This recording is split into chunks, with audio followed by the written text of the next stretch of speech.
Tervetuloa Flowtechnicsin tekniikkavideoiden pariin. Tämän videon avulla pääset viemään syöttösi seuraavalle tasolle.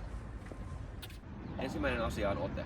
Continental Grip eli vasaraote antaa sinulle parhaan voiman ja hallinnan.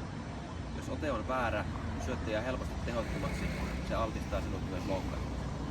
Kuten kuvassa näkyy, tennismailassa on 8 kulmaa. Vasaraotteen saat sijoittamalla etusormen rystysen mailan toisen kulman päälle. Mailasta pitäisi puristaa asteikolla 1-10 noin 4. Liika puristaminen vie huomattavasti voimaa syötöstä. Nosto on syötön perusta. Se pitää olla riittävän vakaa ja sen pitää olla toistettavissa kerta toisensa jälkeen.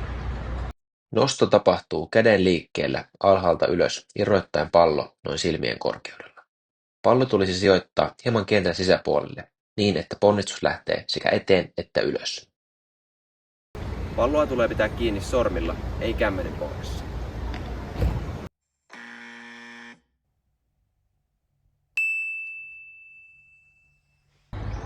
Tyylejä on erilaisia, mutta tärkeintä on, että pallo saadaan nostettua kierteettömänä samaan kohtaan kerta toisensa jälkeen.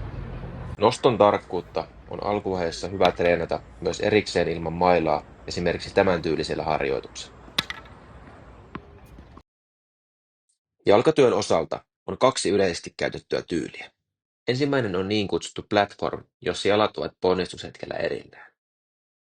Toinen tyyli on pinpoint, jossa takajalka tuodaan ponnistukseen etujalan viereen. Syötät sitten kummalla tyylillä tahansa, on tärkeää, että jalat ovat samassa linjassa ja että tuotat hyvän ponnistuksen ilmaan ja laskeudut etujalalla kentän puolelle syötön jälkeen. Laskeutumisen jälkeen on tärkeää muistaa palauttavat askeleet, että ollaan valmiita vastaanottamaan syötön palautus.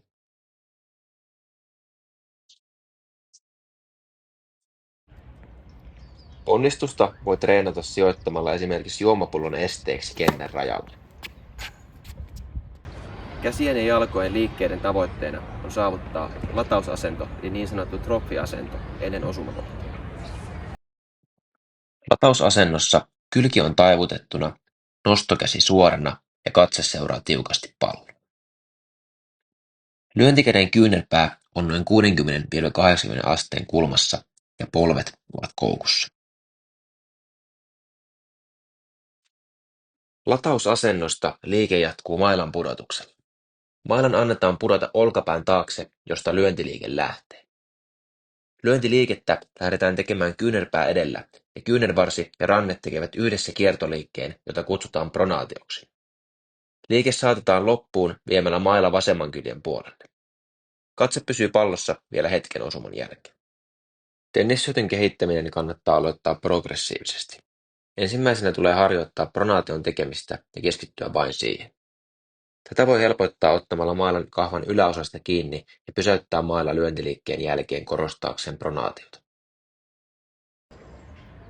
Sitten siirrytään asteittain kohti takarajaa ja aloitetaan syöttörullun takaa.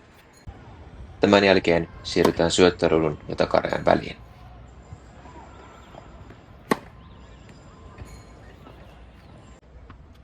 Ja viimeisenä takarajan taakse. Kun tämä sujuu, voidaan mailasta ottaa normaalisti kahvan alaosasta kiinni ja siirtyä syöttämään normaaleja syöttöjä ilman jalkatyötä. Tässä vaiheessa maila voidaan viedä myös normaalisti kyljen puolelle. Kun tällä tavalla syötöt alkavat menemään ruutuun hyvällä tekniikalla, voidaan ottaa seuraavaksi jalat mukaan ja syöttää normaaleja syöttöjä. Yleisimpiä virheitä syötössä on paistinpannuote tai se, että nosto on liian edessä. Nosto voi myös olla liian takana tai nosto voi olla liian korkea. Yksi virhe on myös se, että katse ei pysy pallossa. Tässä videossa käytiin läpi syötön ote, nosto, jalkatyö, liike latausasentoon sekä osuma- ja saattoliike. Loppuun käytiin vielä läpi syötön progressiot sekä yleisimmät virheet syötössä. Ei muuta kuin reenaamaan. Kiitos kun katsoit ja nähdään ensi videossa.